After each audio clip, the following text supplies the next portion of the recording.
शूर्पणखा नामक रावण की एक बहन थी जो नागिन के समान भयानक और दुष्ट हृदय की। वह एक बार पंचवटी में गई और दोनों राजकुमारों को देखकर विकल यानी काम पीड़ित हो गई।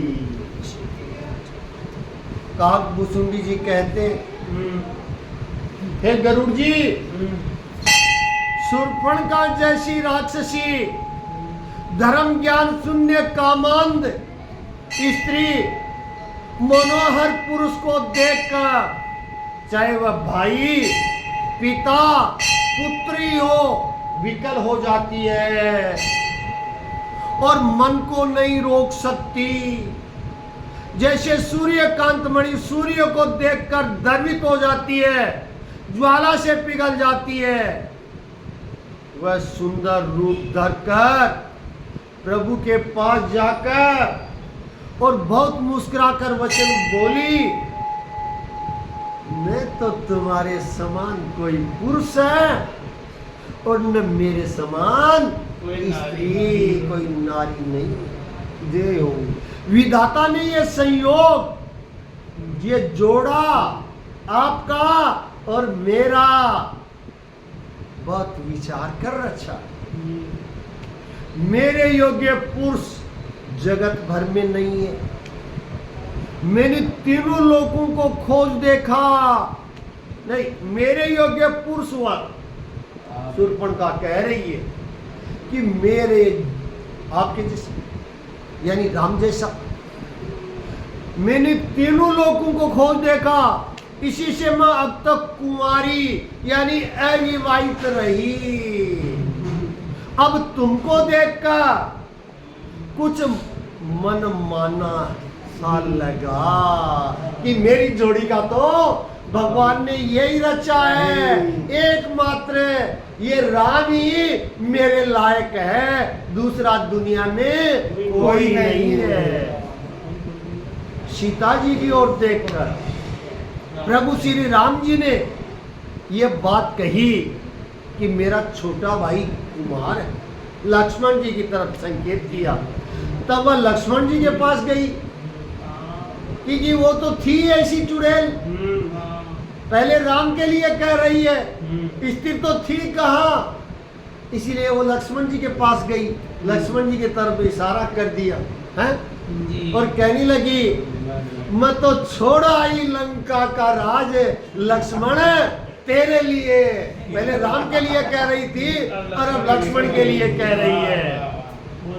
लक्ष्मण जी उसे शत्रु की बहन समझकर और प्रभु की ओर देखकर कोमल वाणी में बोले, भगवान श्री राम की तरफ देख करके, क्या इरादा है इसका, क्या करना।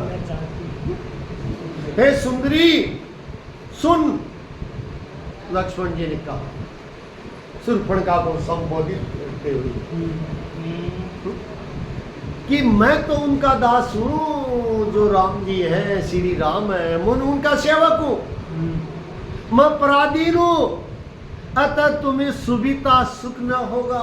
मैं तो उनके अधीन हूँ, जो दासी बन के रहना पड़ेगा, नौकरानी रहनी पड़ेगी। तुझे तो महारानी बनना है, महारानी बनना है तो उधर ही जा, प्रभु समर्थ है। कौशलपुर के राजा हैं, वे जो कुछ करे उन्हें सब फपता है।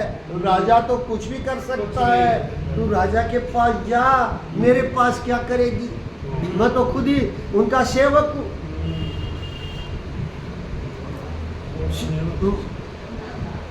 सेवक सुख चाहे, भिखारी सम्मान चाहे और व्यसनी जिसे जुए शराब आदि का व्यसन हो, धन क्या हो, उसको धन चाहिए।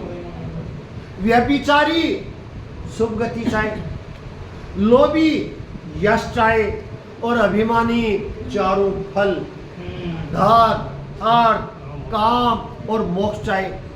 तो ये सब प्राणी आकाश को दूकर दूध लेना चाहते हैं, इनका ऐसा करना कार्य करना होता है।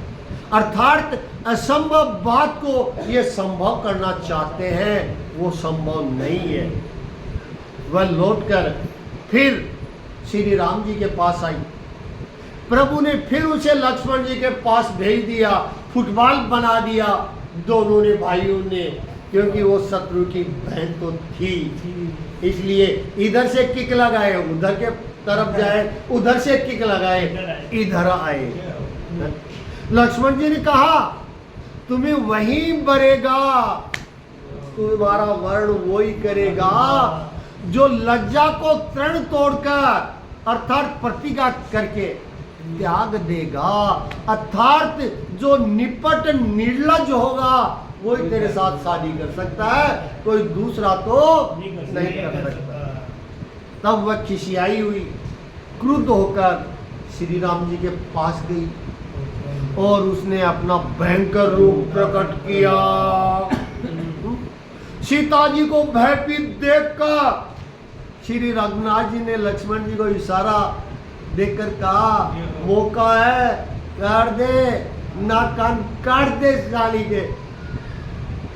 और लक्ष्मण जी बड़ी फुर्ती से उसको बिना नाक कान की कर दिया, मानो उसके हाथ रावण को चुनौती दी हो। बोल सियावर